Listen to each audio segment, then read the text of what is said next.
Well, y'all, this is Malk here for the NEHip-Hop. We're at the Middle East. Ninth Wonder and Rapsody just tore down the stage. Ninth, what's the deal, man? What's going on, man? How are you? I heard you like the Barry White on the radio. Up here. Somebody lied to you, man. I be out here, though. That's what I heard. I heard that. That's what I heard. Nah, not even, man. Saying no names. Dutch. Saying no names, though. Shout out to Dutch Rebel in here. We having a good time here at the Middle East, man. Jamla as a squad is out. Tell them a little bit about the project if they haven't heard it yet.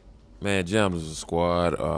It's a 25-track compilation hosted by Statik Selektah, Yes. who is from Boston, Massachusetts. How'd that even happen?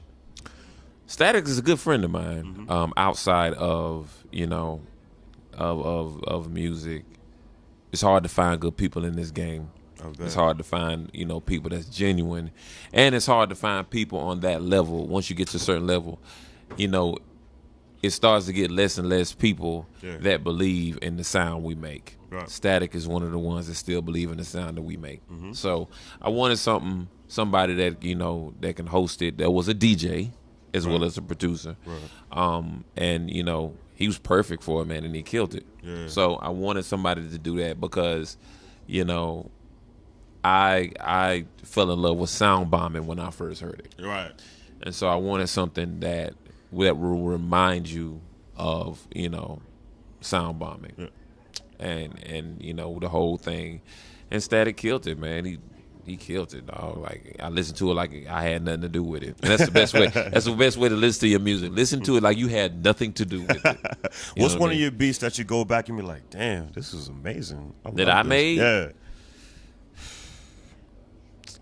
That better Shabazz beat, man. Yeah, that's dope. And the crazy thing about that is I made that beat in DJ Premier's and Showbiz's studio. Wow.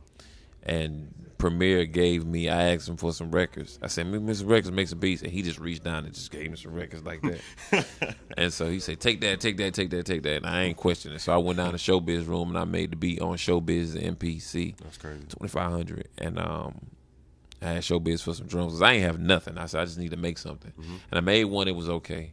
Then I made Betty Shabazz. And Primo came down the hall, was like, play that, man. I played it.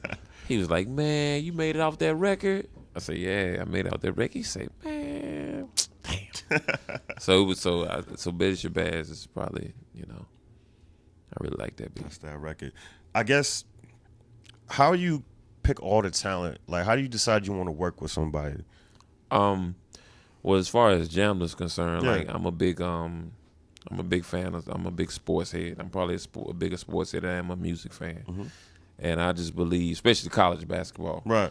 And the way I look at it is, you got to have people that can fit in your program and run the offense that you're used to running. That's a good analogy. And a lot of people, they may be talented, but they don't know how to run my offense. Gotcha. You know what I mean? I can dig it. So I got to recruit as such. But on top of that, though, you got to be able to take direction, and your heart has to be in the right place. I don't care how talented you are, man. I'm not about to be dealing with no nutcase. Yeah. You know what I mean? Like I'm not about to be brain wrestling with folk. You know what I mean? I just ain't got time for it. You know what I mean? So I just got to make sure that you know what you want out of this. We all have like minds in this, not a yes man, but like minds. Yeah. And if we have like minds, that we can go for the same goal. If you got 16 people with different goals. Yeah. It's kind of hard. But, when you got 16 people that want to preserve the culture, it's easy. Yeah. I guess the Grammys they're a big thing in the past week. You're a Grammy winner yourself. The whole Kendrick and Macklemore thing happened. And Macklemore sent, Kendrick a taxi, Instagrammed it, which is cool.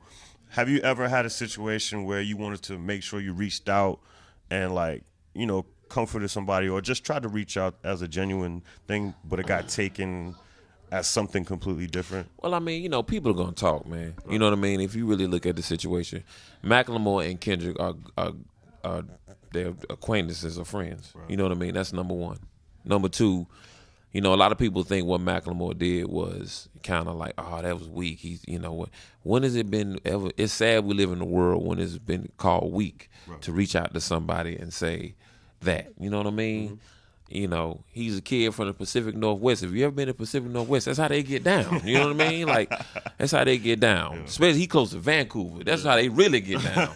So it's like I saw that as a great thing, man.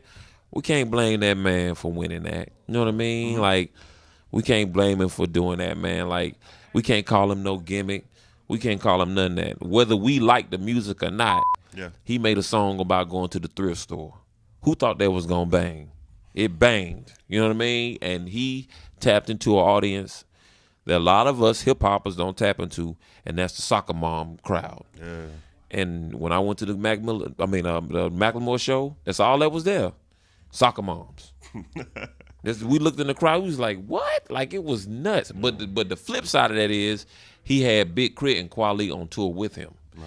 How many cats you know that big would do that? You know what I mean? And on top of that, Reflection Eternal is his favorite album. So, you know what I mean? Like, we like to holler that, you know, us as black folk like to holler that race car, but we can't turn around and do the same thing. Right. We can't get mad at that man because he decided to have a stuffed bear on stage and his joint looked like Barnum and Bailey Circus and it banged. We can't get mad. He killing and he's doing it independently. Yep. Hats off to him, man.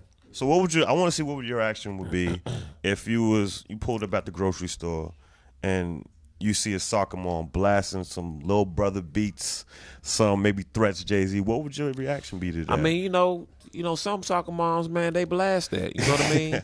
I mean, let's really look at it. Like, we're at the age where Illmatic is 20 years old this year. Wow, yeah. Okay? So your girl in college that was 18 years old in 94, they 38 now. Right? Yeah. So they playing that in their car. So it's not as surprising as it wouldn't be surprising that, you know, I look on Facebook and, you know, a lot of people like to put their kids on Facebook. And this one of my homegirls bought her and her husband bought their son a Wu-Tang onesie. Yeah. Like this is, I mean, this is where we at in time. Yeah. We're in time where they're the new classics, Into the 36 Chambers, Illmatic, Southern Playalistic. These are our songs in the key of life. Yeah. Okay? So with that, you know, you're going to have all these soccer moms and soccer dads playing classic hip hop. That's the time we living in because these records are now 20 years old. Yeah. What music news gets you excited? Like, did you get excited when Outkast announced that they're coming back and doing the festival run? Yeah, you know what I mean? Like, I got more excited about the notion of them doing some more music again. Yeah, right.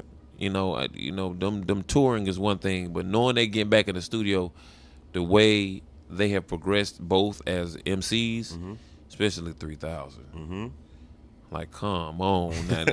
So what really bring it home is the organized noise get back involved in it. Yeah. And it's really, you know, because they made their living off creating their own niche every album. So you know they're not going to come out with a single that's going to sound like everything else. Right. So I'm happy about that. Right.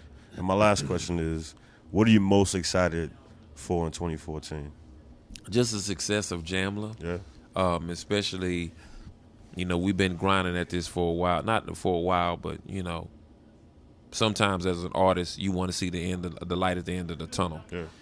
And just putting out the compilation and everybody loving it the way it is, you know, that's our light at the end of the tunnel. So we can kind of see now we have there is something down there that we can reach for. Yeah. So I'm more excited about that than anything, just the success of us as an indie label doing the music we want to do. You know what I mean? Dope, man. Now, if I want to thank you for taking the time and talking to NEHip-Hop.